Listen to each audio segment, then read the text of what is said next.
इतना, ठीक है। अब ए की वैल्यू कितनी है, ए की वैल्यू कितनी दे रखी है हमें, ए की वैल्यू दे रखी है 9 इंटू 10⁵ कूलाम पर मीटर स्क्वायर, 9 इंटू 10⁵ कूलाम पर मीटर स्क्वायर। और आर कितना, 9 सेंटीमीटर, मतलब 9 इंटू 10⁻² मीटर। और ये माइनस है तो माइनस इधर ले लेंगे, इंटू 2 इंटू 10⁻⁻6, 9 से 9 कैंसिल हुआ और ये आ जाएगा -2, और ये ऊपर जाएगा तो +3 यहाँ बचेगा, -3 जूल। यानी U2 आ गया -2 इंटू 10⁻³ जूल, ठीक है। ये आ गया। अब दोनों चार्ज वहां पहुंच गए एक्सटर्नल फील्ड में, तो दोनों का भी तो कॉम्बिनेशन निकालना है जिसको हमने U डैश लिखा था। तो दोनों का कितना आ जाएगा, दोनों के कारण जो पोटेंशियल होगा, दोनों चार्जेस के कॉम्बिनेशन का पोटेंशियल एनर्जी कितना होगा, KQ1 Q2 अपॉन R, यही तो होगा भाई, KQ1 Q2 अपॉन R, यही होगा ना, KQ1 Q2 upon R।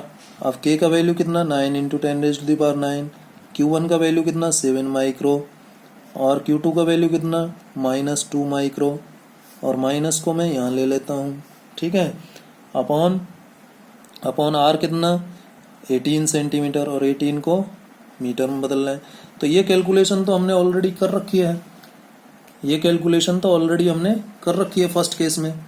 KQ1 Q2 upon R12 कितना आया था, -0.7 जूल, तो सीधे लिख देंगे -0.7 जूल आया था, ठीक है। अब टोटल पोटेंशियल एनर्जी कितनी हो जाएगी, टोटल पोटेंशियल एनर्जी, अब तीनों को जोड़ दें तो फर्स्ट कितनी थी, U1 कितनी थी भाई, U1 देखें तो इतनी थी।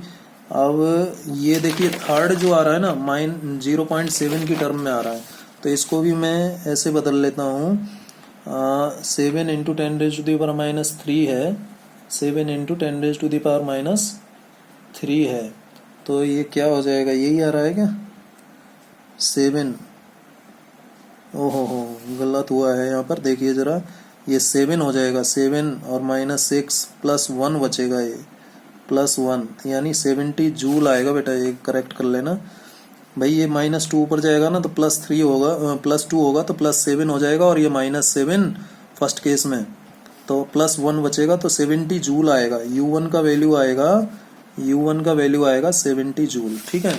सिमिलरली यहाँ भी मिस्टेक हुआ होगा फिर, तो ये हाँ 7 आएगा, ऊपर 7 -6, तो ये +1 आएगा, +1, तो कितना आ जाएगा, -20 जूल आएगा।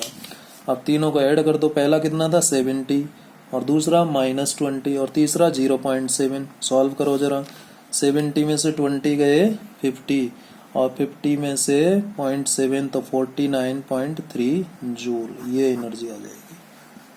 समझ में आया क्या आपको, चलिए यहाँ तक समझ में आ गया होगा सबको। नेक्स्ट क्वेश्चन बात करते हैं, ये भी पोटेंशियल एनर्जी के ऊपर बेस्ड है, तो मैं इसलिए इस क्वेश्चन को भी लाया हूँ। ये भी एग्जाम्पल है 2.4 NCERT का। 4 charges are arranged at corners of a square ABCD of side D, side इसकी D है, स्क्वायर है, ये लीजिए as shown in the figure, ठीक है। यहाँ पर +Q चार्ज रखा है, ये -Q, ये -Q, यहाँ +Q, इस पॉइंट को ये नाम दिया है, B है, ये C है, ये D है, सभी साइड्स बराबर हैं क्योंकि स्क्वायर है। Find the work required to put together this arrangement, यानी इन चार्जेज को यहाँ रखने में जो वर्क डन होगा पहले वो निकालना है हमें कि कितना वर्क हमें ज़रूरत पड़ेगा। तो कितना, एक एक चार्ज को लेकर के आएंगे, एक एक चार्ज को लेकर के आइए, एक एक चार्ज को लेकर के आए। चलिए हम इसको सॉल्व करते हैं,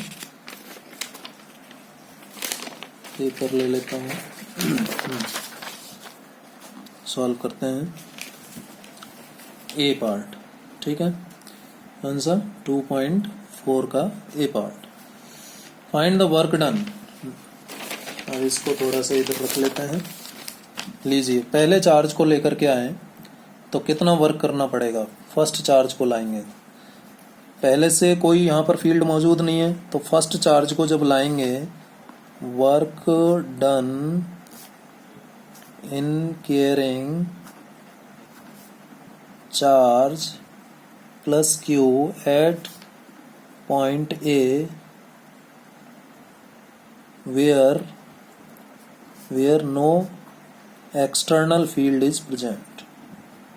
No external field is present. पहले से कोई फील्ड वहां पर मौजूद नहीं है. चलिए, तो वर्क डन क्या हो जाएगा? सिंपली जीरो हो जाएगा कि नहीं हो जाएगा भाई? जीरो हो जाएगा, पहले से कोई फील्ड मौजूद नहीं है. फर्स्ट चार्ज को लाने में zero work done. Second charge को लाइए, work done in carrying charge minus q at point B where already field of charge q is present. अब वहां पर पहले से हम A पर चार्ज ला चुके थे, तो इसका यहाँ पर फील्ड होगा, तो वर्क डन करना पड़ेगा. तो W2 बराबर क्या हो जाएगा भाई? Potential due to this charge plus q के कारण पोटेंशियल कितना? के क्यू अपॉन कितनी डिस्टेंस पर है? डी डिस्टेंस पर है, डी. ठीक है, और किस चार्ज को लाए थे? Minus Q. इतना वर्क डन होगा या नहीं होगा? तो कितना आ जाएगा ये? सिंपली ये आ जाएगा आपका minus k q square upon D. ठीक है भाई, ये W2 आ गया और ये W1 था. ठीक है, अब बात करते हैं work done in carrying charge. ये सी पर कौन सा ला रहे हैं? Plus q at point C where already, अब किस किस का फील्ड मौजूद हो जाएगा? Already field of charge at A and charge at B is present. दो चार्जेस का फील्ड यहाँ पर प्रेजेंट है, तो वर्क डन W3 क्या हो जाएगा? W3 भाई potential due to charge at point A plus potential due to charge at point B. ये तो टोटल पोटेंशियल हो जाएगा, और मल्टीप्लाइड विद किस चार्ज को ला रहे हैं? क्यू को ला रहे हैं सी पर. ठीक है, तो ये कितना हो जाएगा भाई? ए के कारण. तो ए के कारण जो पोटेंशियल लेना पड़ेगा, ए के कारण ये डिस्टेंस लिया जाएगा ना भाई. ये डी है, ये डी है, तो ये कितना हो जाएगा? निकालना पड़ेगा. ये हाइपोटेन्यूज स्क्वायर है, तो hypotenuse is equal to perpendicular square plus base square. ठीक है, ये बेस, ये परपेंडिकुलर, तो D square plus D square, तो 2d स्क्वायर और d√2 आ जाएगा. हाइपोटेन्यूज कितना आ जाएगा? d√2 आ जाएगा. आ जाएगा कि नहीं आ जाएगा? d√2 आ जाएगा. अब तो क्यू ए के कारण, यानी ये प्लस क्यू है, तो क्यू अपॉन डिस्टेंस कितना लेंगे भाई? इस क्यू का ए पर जो चार्ज है उसका डिस्टेंस इससे d√2 लेंगे, तो के क्यू अपॉन d√2 प्लस, अब बी पर जो चार्ज है उसके कारण पोटेंशियल, तो डिस्टेंस क्या ली जाएगी? डी ली जाएगी. भाई सी पर जो चार्ज है उसका डिस्टेंस इस बी पर जो चार्ज है उससे कितना है? डी, और चार्ज कौन सा है? माइनस, तो माइनस हो जाएगा भाई प्लस, और ये ऐसे लिख लो, आप कंफ्यूजन हो जाएगा कोई, डी. तो ये इस ब्रैकेट को ऐसे लगा दो. ठीक है, बड़ा ब्रैकेट लगा दो, इनटू क्यू. ठीक है, सॉल्व कर लो जरा. तो ये आ जाएगा, क्या कॉमन आ रहा है? कॉमन ले सकते हैं, के क्यू कॉमन आ रहा है और डी कॉमन आ रहा है, और क्यू ऑलरेडी बाहर है, तो के क्यू स्क्वायर अपॉन डी, ये तो बाहर आ गया. और यहाँ बच जाएगा आपका 1/√2, है या नहीं? 1/√2, और यहाँ बचेगा -1. यही आएगा, यही आएगा. ठीक है, या फिर जैसे इधर ठीक है, ये नेगेटिव आ रहा है तो इसको भी नेगेटिव करना है, तो -kq² अपॉन डी 1 - 1/√2 ऐसे लिख सकते हो. ये W3 आ गया, इक्वेशन नंबर 3. 3 चार्जेस को ले आए, अब फोर्थ चार्ज को लाते हैं. Work done in carrying charge -q at point D at point D. D पर चार्ज माइनस क्यू को ला रहे हैं, देखिए माइनस क्यू को ला रहे हैं, तो ऑल 3 चार्जेस का फील्ड मौजूद होगा। Where already field due to charge at point A comma at point B comma at point C is already present. 3 charges का मौजूद है, ठीक है। तो W4 क्या हो जाएगा भाई, potential due to charge at point A plus potential due to charge at point B plus potential due to charge at point C. और किस चार्ज को लाए थे, माइनस क्यू, तो माइनस इधर बाहर रख लेते हैं। तो माइनस, तो ए पर इसका इस चार्ज को लेकर के आए थे डी पर, और पहले ए के कारण यहाँ पर पोटेंशियल, तो ये डिस्टेंस ली जाएगी। तो के क्यू इस चार्ज के कारण निकाल रहे हैं, और डिस्टेंस क्या जाएगी, डी प्लस बी चार्ज के कारण यहाँ पर पोटेंशियल, तो डिस्टेंस ये d√2 है, तो ये भी d√2 होगा, ये भी डायगोनल, ठीक है, क्योंकि सभी आर्म्स बराबर हैं। तो कितना आ जाएगा, के क्यू, ये नेगेटिव चार्ज था तो ये माइनस हो जाएगा भाई अपॉन d√2। क्लियर। अब सी चार्ज के कारण, ये सी है तो ये डी डिस्टेंस पर है, तो लिख दीजिए के क्यू अपॉन डी। समझ में आ गया कि यहाँ d√2 क्यों आया, क्योंकि इस माइनस क्यू चार्ज जो बी पर है इसकी इससे डिस्टेंस d√2 है, और ये नेगेटिव क्यों लिया है, क्योंकि यहाँ पर ये माइनस क्यू है, और ये पॉजिटिव क्यों लिया है, क्योंकि ये पॉजिटिव है। पोटेंशियल में हम चार्ज को एज इट इज रखते हैं, मैग्नीट्यूड नहीं रखते, ये ध्यान रखिएगा। तो ये अंदर से k Q upon D common आएगा और बाहर माइनस क्यू मौजूद है, तो के क्यू स्क्वायर अपॉन डी, और ये हो जाएगा 1 माइनस 1 अपॉन √2 और प्लस 1, ये आ जाएगा। तो ये क्या आ जाएगा भाई, इसको लिख देंगे minus k q square upon d 1 plus 1 2 minus 1 upon √2, ये W4 आ गया। अब टोटल वर्क डन, चारों को ऐड कर दें। टोटल वर्क डन निकालना है तो क्या करेंगे, चारों को ऐड कर देंगे। तो निकालिए टोटल वर्क डन, निकालिए W टोटल वर्क डन, क्या करने में, total work done required to put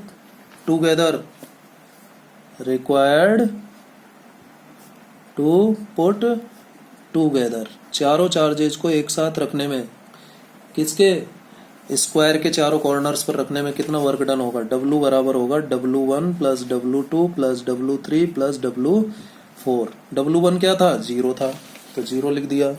W2 क्या था, W2 था आपका ये, W2 क्या था, माइनस इक्वेशन 2 से लिख देंगे, minus k q square upon D था।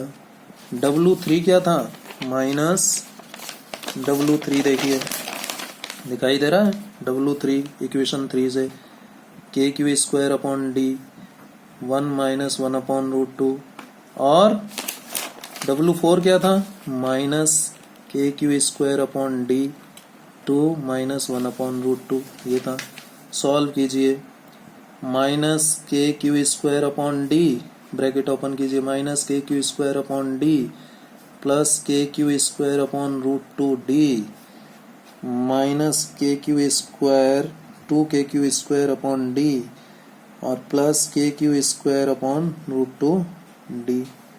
अब देखिए जरा कुछ कैंसिल हो रहा है क्या, नहीं हो रहा शायद, तो क्या आ जाएगा, ये आ जाएगा। अब देखो सब में कॉमन आ रहा है, जो कॉमन ले लो एक बार, क्या कॉमन आ रहा है, के क्यू या ऐड कर लो, ये और ये 2 हो गए, minus 2 k q square upon d plus ये और ये दोनों ऐड हो जाएंगे, 2 k q square upon √2 D, और ये है minus 2 k q square upon D. अब इसको और इसको ऐड कर दें तो माइनस 4 के क्यू स्क्वायर अपॉन डी हो जाएगा plus 2 k q square upon √2 D. अब कॉमन ले लो, क्या कॉमन आ रहा है, 2 या के q square upon D with negative sign common ले लिया, और यहाँ बचेगा 4 और यहाँ बच जाएगा, ये √2 से 2 कैंसिल होगा तो √2 बचेगा, √2 माइनस कॉमन लिया इसलिए आ जाएगा। तो ये टोटल वर्क डन होगा। चारों चार्जेस को स्क्वायर के कॉर्नर पर रखने में इतना वर्क डन करना पड़ेगा। अब देखिए जरा इसका सेकंड पार्ट क्या कहता है। A charge Q0 is brought to the centre E, ये सेंटर E है, ठीक है।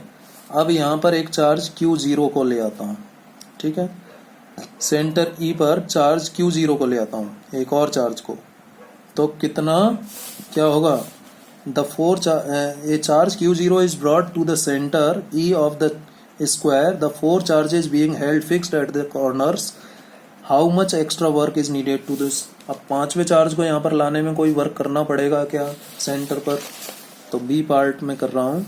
बी पार्ट समझ लीजिए भाई, ऑलरेडी ये स्क्वायर है आपको गिवन है, इसकी साइड्स D गिवन है आपको, और यहाँ पर आपका प्लस Q चार्ज था, यहाँ पर माइनस Q चार्ज, यहाँ पर प्लस Q चार्ज और यहाँ माइनस Q चार्ज। इसको D पॉइंट नाम दिया था, इसको C नाम दिया था, इसको B और इसको A नाम दिया था। अब कह रहा है कि सेंटर पर हम कौन सा चार्ज ला दें, Q0 और रख दें, तो क्या होगा, ये डिस्टेंस तो पता लगी गई, √2 D√2 थी, तो D√2 का आधा क्या हो जाएगा, D√2 का आधा तो D/√2। यदि इस सेंटर पॉइंट को O मानूं तो D/√2 D/D/√2 ये हो जाएगा या नहीं। ऐसे ही ये डिस्टेंस और ये डिस्टेंस भी बराबर होंगी, ये D/√2 होंगी, क्योंकि टोटल √2 D थी तो आधा हो जाएगा D/√2। चलिए, तो सेंटर पर इस Q0 चार्ज को रखने में कोई वर्क डन होगा क्या, देख लो जरा। देखो A पर जो चार्ज है प्लस Q है और C पर जो चार्ज है प्लस Q है, तो इन दोनों, इसके कारण यहाँ पर पोटेंशियल, इसके कारण यहाँ पर पोटेंशियल, यहाँ पर चार्ज माइनस Q है, यहाँ पर माइनस Q है, तो इसके कारण यहाँ पर पोटेंशियल, इसके कारण यहाँ पर पोटेंशियल। देखो क्या होगा, वर्क डन होगा क्या, तो work done in placing A charge Q0 at centre of square. तो किसके बराबर होगा ये वर्क डन, W बराबर होगा, देखिए वर्क डन मैं इसको 1 नाम दे देता हूँ, 2 नाम दे देता हूँ, 3 और 4। मतलब क्या है, फर्स्ट क्या मतलब, A नाम दे दो, A पर जो चार्ज है उसके कारण यहाँ पर वर्क डन होगा, B पर जो चार्ज है उसके कारण यहाँ पर एक्सपीरियंस होगा, C पर जो चार्ज है उसके कारण एक्सपीरियंस होगा, और D पर जो चार्ज है उसके कारण एक्सपीरियंस होगा। अब वही फॉर्मूला V बराबर W/Q, W बराबर V इंटू Q। तो यहाँ पर ये क्या होगा, ये W1 हो जाएगा ना, इसके कारण यहाँ पर जो वर्क डन होगा कितना होगा, WA के पोटेंशियल एनर्जी के बराबर।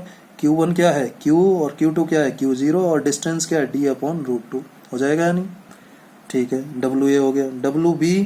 WB ये रहा, माइनस Q है तो Q माइनस Q है इसलिए माइनस ले लिया, और दूसरा चार्ज Q0, और डिस्टेंस क्या है भाई, D/√2। प्लस WC क्या होगा, Q1 मतलब Q, Q2 मतलब Q0, और डिस्टेंस कितना, D/√2। प्लस W4 क्या होगा, चार्ज कितना है, माइनस Q, तो ये माइनस हो जाएगा भाई, Q0 अपॉन डिस्टेंस ये वाला, D/√2। अब देखो जरा सब कैंसिल हो रहा होगा, इससे ये कैंसिल हो गया, इससे ये कैंसिल हो गया, तो वर्क डन क्या आ गया, 0। यानी सेंटर पर फिफ्थ चार्ज को रखने में कोई वर्क डन नहीं होगा। लेकिन कब ऐसा होगा, जब उसके डायगोनल पर इक्वल चार्जेज हों, इक्वल मैग्नीट्यूड के, डायगोनली अपोजिट कॉर्नर्स पर, स्क्वायर के डायगोनली अपोजिट कॉर्नर्स पर इक्वल एंड अपोजिट चार्जेस रखे हैं, तो सेंटर पर वर्क डन पांचवें चार्ज को लाने में 0 होगा। तो आज हमने बात की है वर्क डन और कुछ न्यूमेरिकल प्रॉब्लम्स की, बेस्ड ऑन पोटेंशियल एनर्जी जब कोई फील्ड मौजूद नहीं है, पोटेंशियल एनर्जी जब फील्ड मौजूद है। इससे आगे नेक्स्ट लेक्चर्स में बात करेंगे। Thank you.